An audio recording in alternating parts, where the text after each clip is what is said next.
Is the CX-50 Turbo worth it? We're showcasing the 2025 Mazda CX-50 2.5 Turbo Premium in poly-gray metallic over terracotta leather interior. This year we have a hybrid option, and we also have a base option when you're going into the non-hybrid, giving us 7 different trims to choose from, dropping the smaller infotainment screen for the larger. I'm Anthony from Hawkeye Rides, and I'm going to go over some pros and cons, compare this against the competition to see if it is worth it. Starting in the front, LED headlights and daytime runnings. It's going to brush into the glossy black honeycomb design grille, chrome for the badging. The lower will get the satin aluminum, and because there is 3 different variants, the ground clearance will go as low as 7.8 inches to as high as 8.6 inches. The sweet spot for the turbo variants is really at the Meridian Edition, which will add the graphics on the hood.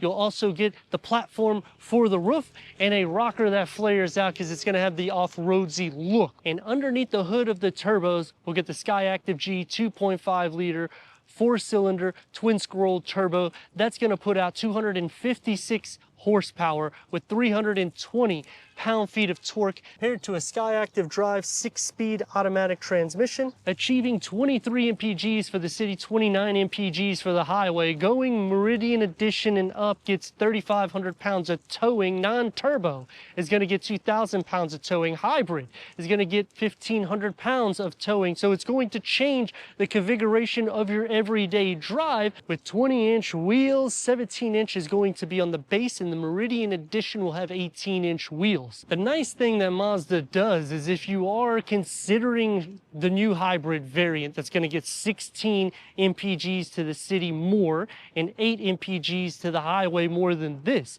it's actually less money and you're going to have the same specs. And there's only 3 trims to choose from, whereas here you have 7 different options. The preferred trim non-hybrid will add the all-wheel drive badging. The S Premium will add the shark fin antenna. Auto-dimming side view mirror for the driver is going to be on the Turbo Premium Plus. The S Premium Plus will also add the auto power folding side view mirrors, and if you want the auto-dimming side view mirror for the driver, you have to go into this tier. Now, some people in the comments have asked before. They said, well, the sticker says 227 horsepower and 310 pound-feet of torque. Why are you saying higher numbers? Because if you use premium fuel, that is what you're getting for your horsepower and torque. If you don't use premium fuel, you're going to get what is on the sticker. Going against competition, Honda, Toyota, they're not going to have performance to this level, and now we have a hybrid variant, leaving us with Hyundai and Kia. When you go into Mazda, it actually puts itself in a different category. I kind of wish that they just added a little bit more, so that way it would be in the premium sector like Acura, Lexus, and Infiniti. But because of what they give you as a package, it has to settle for that competition, in which you're going to have more premium materials in the interior. It's going to feel a little bit quicker because of the way the turbocharge is. Combination LED taillights. The lower gets dual exhaust exposed with vertical vents, a reverse camera, but is it worth it, like we were saying at the beginning? Because there's a lot of trims to choose from. If you start going into the turbo variants, it is, because you're going to pack a lot more performance. It's going to have a double wishbone front suspension with the multi-link rear suspension setup. Plus, it's going to have a 6-speed automatic transmission, so you don't have to worry about a CVT transmission. But when you go into the hybrid, it's going to change the configuration because they're sharing the powertrain with Toyota.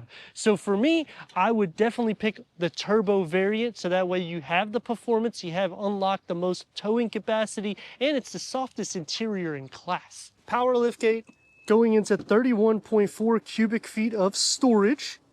You have a couple of nooks here on the side that you could put a little bit more in the depth with a 12-volt charger, LED interior lights, bag holders on all parameters. Underneath the floor gets a spare tire, and you can split the rear bench in the back by pulling these tabs at a 60-40 split, maxing cargo to 56.3 cubic feet.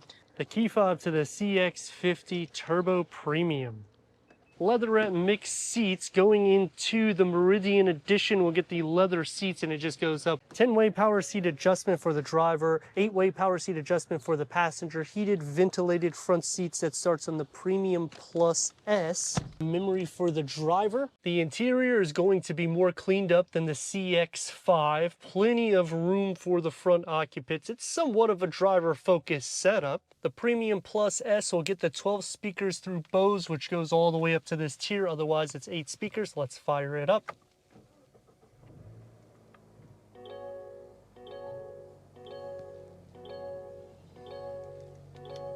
.25 informational display with navigation. Alexa built in, that is on the S Preferred, but the S Premium will add the Sirius XM. Put it into reverse, and we got a reverse camera. The trajectory does not expand out. It does not cover up the whole screen, so you already know that's a con to me because we have all that real estate, but yet it's not using it. Wireless Apple CarPlay, wireless Android Auto, AM, FM, streaming Bluetooth audio. And if you're wondering how I am controlling this, it's with the rotary knob right here. This is to turn on the sound system right next to your MI driving modes. All trims will have a 7-inch digital gauge cluster, and it is configurable. Leather wrap steering wheel, heated, multi-function, because we are in the Turbo Premium. You have a storage tray in the front with a 12-volt. Dual climate control settings is standard. You still have physical buttons, so I do like how Mazda does that, and they make it look sporty, because even on the passenger side, the way the air vents are and the way the air vents here, it just feels like a little sports car the way it is designed. Leather around the shifter, glossy black, which I know in the comments people are not a huge fan of. I personally would like to see a pass-through opening here, and you have 2 USB ports. It's a pretty deep storage pocket with a wireless charging pad. Leg space, you have more than enough. Headroom, they do a good job carving it out.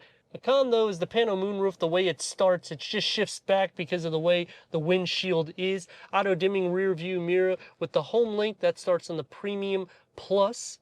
With a heads-up display, door panel and dash configured together nicely with the Bose upgraded sound system. And look at the stitch work and the way they just pay attention to detail. I like it overall. Soft to touch where it needs to be. One touch up and down for the windows with a long storage pocket. For the back seats, this is the opening that you have to fit 2 more with the cup holders and armrest. Heated rear seats, 2 USB-C port storage only behind the passenger seat. The door is going to have the same configuration as the front. So soft materials, except it's missing the pattern design up here and about the same size storage pocket. Sitting behind me,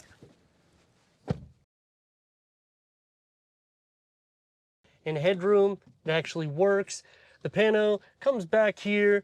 Premium S is what's going to get those USB ports. Let's slide into the center so we can see how we look. Feet space, we're going to be sharing some. There's no way around that. But leg and shoulder space, it's actually not too bad. I do like the piping and the contrast stitch that comes into play. And headroom, it's going to be a little bit tight for somebody at 6'3". The turbocharged turn radius to start off with is about 2 lanes, and it's a Mazda. We got a zoom if you know what I mean. Braking is good. It doesn't feel heavy whether you're mashing on the gas or slamming on the brakes. Now that is in sport mode, and that's going to take me to some pros and cons. Starting off with the pros, the soft material that you get, the performance, the drive itself, it's fun. It's something you can drive every day. It's not going to break the bank account. And you have a lot of different trims to choose from. 3 different options in the turbo line itself. You're unlocking 3,500 pounds of towing going into the Meridian Edition. And when you get into the Premium Edition, or the Premium trim, you get these upgraded wheels, which 20-inch, does it sacrifice in the ride? Not so much. I mean, you got a double wishbone front suspension, multi-link rear. Maneuverability, it does have a little bit of weight to it. Road noise does filter in. 12 speakers through Bose can kind of polish that off. You don't really hear the engine too much unless you're really mashing on the gas.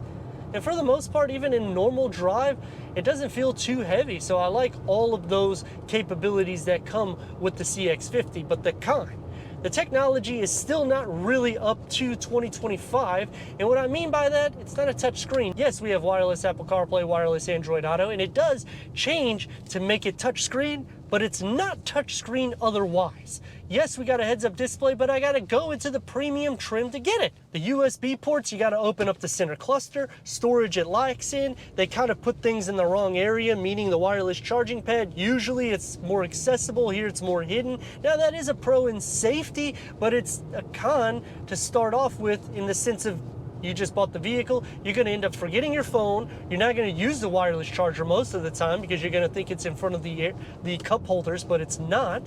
I do like that it has standard dual climate control settings, and the air vents are pivoted so it makes it more sporty in the cabin, so it truly does make the vehicle feel a lot more lively than any of the competition. That's why I keep stressing, I don't know why Mazda doesn't throw in a little bit more, meaning give us 4-year, 50,000 mile warranty, because this really doesn't fit in a segment with Toyota, Honda, Hyundai, and Kia. I've decided to take a back road. That way we won't get pulled over anymore for the rest of this review, hopefully. And you can see some of the dynamics of this vehicle, as long as someone doesn't pull over. I mean, it just goes when you touch the gas pedal. It feels seamless. It's not a perfect 50-50 weight distribution, but with this suspension itself, I'm okay with taking a little bit quicker speeds on the bends because I know it can handle it.